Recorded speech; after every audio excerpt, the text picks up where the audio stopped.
Today I want to talk about how to get insurance coverage for your eating disorder treatment. Hi, my name is Stephanie. I'm a therapist on Long Island, New York that specializes in the treatment of eating disorders and body image issues. If you're interested in learning more about those or just general mental health, please consider subscribing to my channel by clicking the subscribe button down below. Okay, so you may or may not know by now that health insurance is a big problem right now.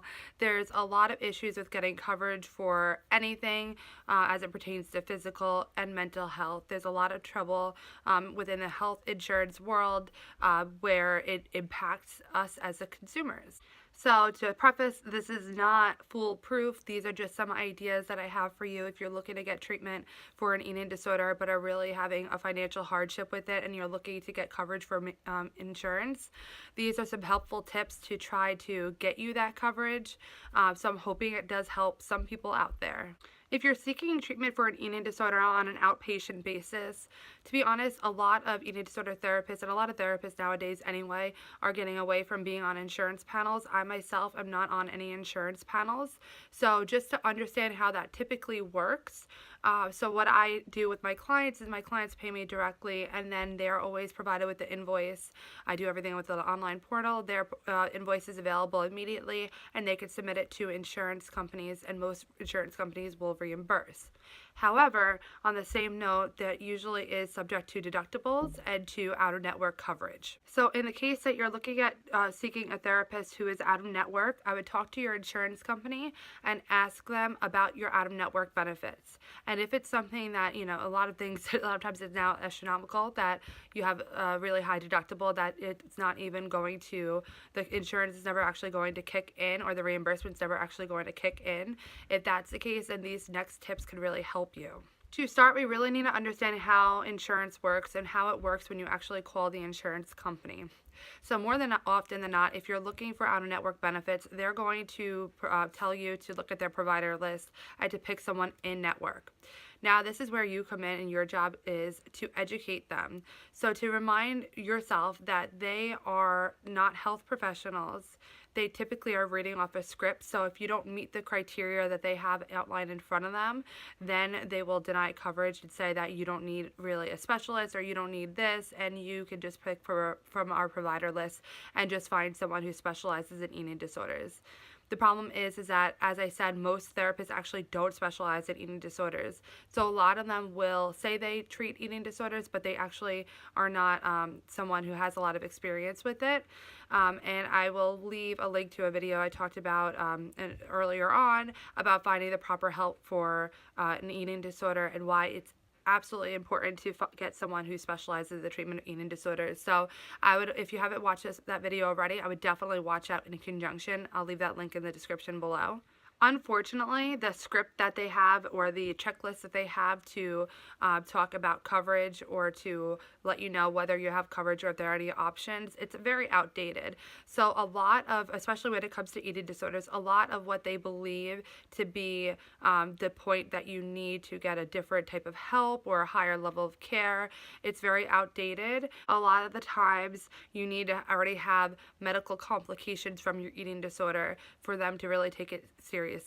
And obviously we don't want to get to that point. Research tells us that the earlier on you catch an eating disorder and start treating it, the better the prognosis, the shorter the treatment, the less money it takes, because obviously the less treatment, the less money it actually needs.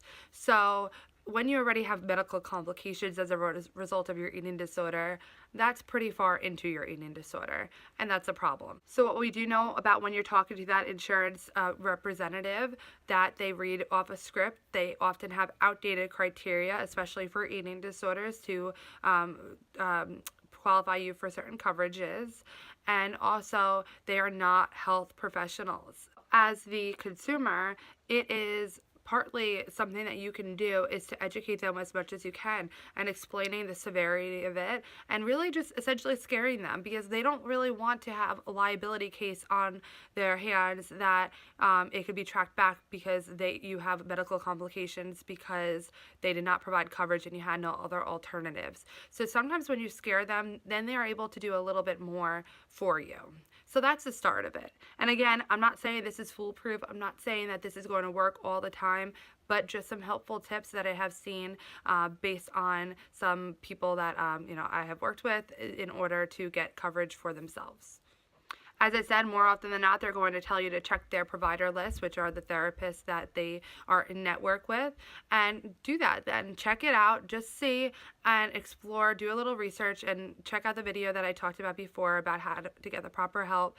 Interview these therapists and find out if any of them happen to specialize in the treatment of eating disorders. More often, unfortunately than not, you're going to find that they do not. If all else fails and they are sticking to their guns and really not providing you with any leeway or any options, ask for a patient advocate.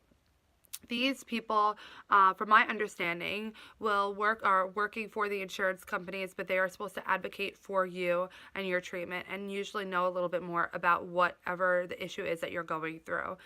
So they will advocate on your behalf to get coverage or to get options available to you to get the proper help that you need. These tips are also really helpful for you if you're looking for a higher level of care, to really make sure that you're getting the proper coverage, because that is really, really expensive and it causes a lot of financial hardship if you're not getting proper reimbursement or proper insurance coverage. So these tips could also be helpful for you. As I said, I'm not an insurance expert in terms of health insurance. I do not even work with health insurance directly. I will be on the other end of the phone call, and I do tell my clients that if they are looking to get any type of coverage from their insurance company, they can absolutely have them reach out to me and I can educate them as well. So that is something that I do offer, but as far as getting the coverage, that is not something that I do. So I am not, I don't know all the ins and outs of it, but these are some tips that I have picked up that I think could be helpful for you as well. If you have any tips with getting health insurance coverage, please leave a comment down below so that we can share this with everyone. And I really hope that you found this video helpful. If you did, please give it a thumbs up. You can hit my face in this corner to subscribe to my channel to see more of my content. I wish you lots of wellness on your journey to finding your state of balance, and I hope to see you in my next video.